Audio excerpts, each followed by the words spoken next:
How was Lehi's journey similar to the Mormon pioneers' trek west? Post contributed by BMC Team. D&C No Wine number 357. 교리와 성약 136편. 또 너희가 나의 계명을 지킬진대 너희는 번성할 것이요 약속의 땅으로 인도되리니 참으로 내가 너희를 위하여 예비해 둔 땅이라 참으로 다른 모든 땅 위에 뛰어난 땅이니라. 니파이전서 2장 20절. 더노 1846년 초 브리검 영과 300명의 다른 사람들은 아름다운 도시 나부를 뒤로하고 미시시피 강을 건너 서쪽으로 향했습니다. 이것은 후기 성도들이 대평원을 가로질러 로키 산맥으로 향하는 출애굽의 시작이었습니다. 하나님의 백성은 억압과 멸망을 피하기 위해 종종 이주해야 했으며 성도들의 서쪽으로 향하는 여정은 2000여 년 전에 리아이와 그의 가족이 떠났던 여정과 같은 과거의 출애굽을 연상시킵니다. 침략을 받기 직전에 도시를 떠난 두 사람. 대부분의 후기 성도들은 1846년 상반기에 나부를 떠났습니다. 그러나 9월에 남아있던 소수의 후기 성도들은 침략자들로부터 나부를 지키기 위해 그 지역에 이주해 온 다른 후기 성도들과 함께 일했습니다. 결국 침략은 성공했고 남은 후기 성도들은 도시에서 쫓겨났습니다.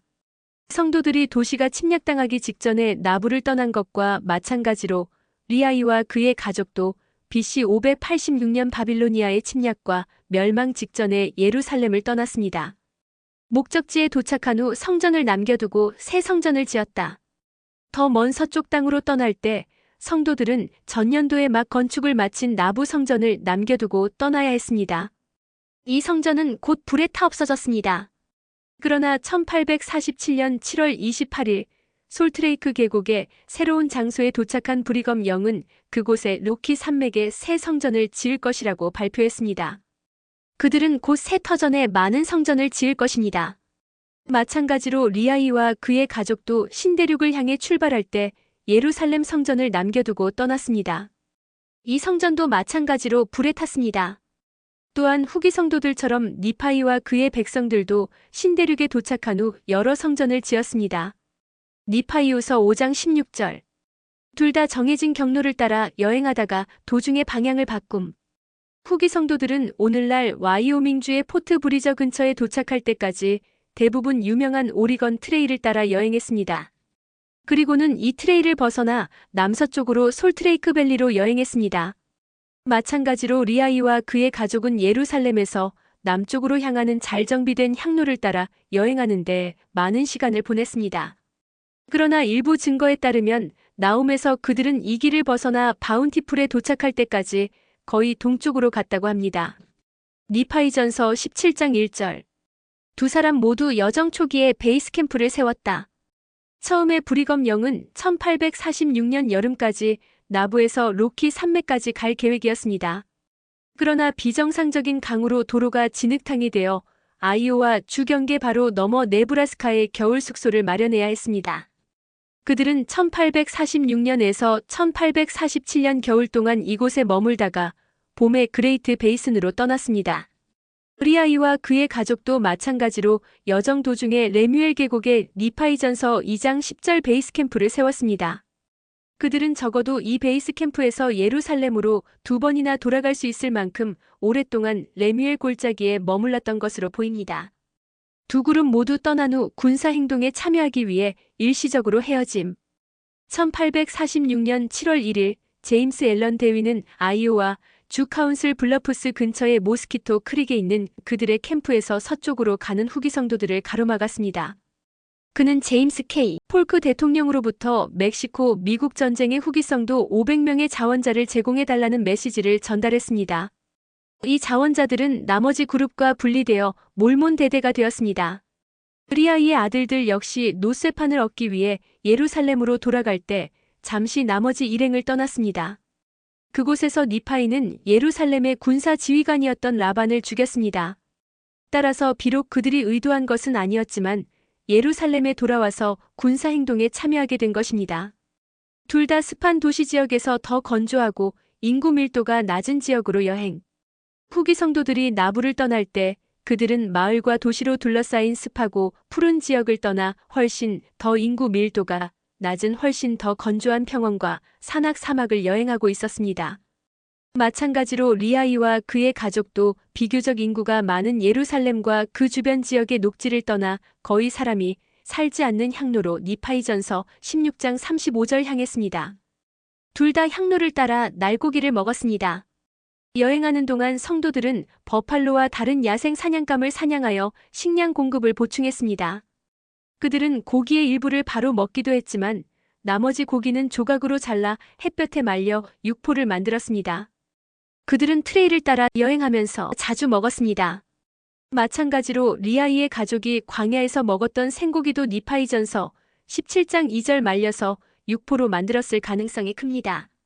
두 사람 모두 하나님으로부터 그분의 계명을 지키면 도와주신다는 약속을 받았습니다. 주님은 성도들이 충성하면 마지막 날에 내 팔을 펴서 내 백성 이스라엘을 구원하겠다. 고 교리와 성약 136편 22절 말씀하셨고 성도들은 그 약속을 지켰습니다. 이것은 몰몬경에 나오는 하나님의 약속과 유사합니다. 또 너희가 나의 계명을 지킬진대 너희는 번성할 것이요 약속의 땅으로 인도되리니 참으로 내가 너희를 위하여 예비해둔 땅이라 참으로 다른 모든 땅 위에 뛰어난 땅이니라.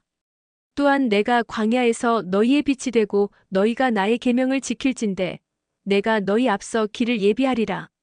그러한즉 너희가 나의 계명을 지킬진대 너희는 약속된 땅을 향하여 인도될 것이요 너희를 인도하는 이가 나인 줄 알리라 하셨습니다. 이뿐 아니라 주께서 또 이르시되 너희가 약속된 땅에 도착하고 난 후 너희는 나 주가 하나님이요 나 주가 너희를 멸망에서 건져낸 줄을 참으로 내가 너희를 예루살렘 땅에서 인도해낸 줄을 알게 되리라 하셨느니라. 니파이전서 2장 20절, 17장 13절, 14절. 더와이 후기 성도들의 서브로의 여정과 리아이의 바운티풀로의 여정 사이의 유사점은 독자들에게 성서와 몰몬경에서 고대 성도들이 경험한 것과 유사한 사건들이 얼마나 자주 일어나는지를 상기시켜 줍니다. 또한 이러한 유사점은 하나님께서 과거의 성도들을 구원하셨던 것처럼 오늘날에도 우리를 구원하실 것임을 일깨워 줍니다.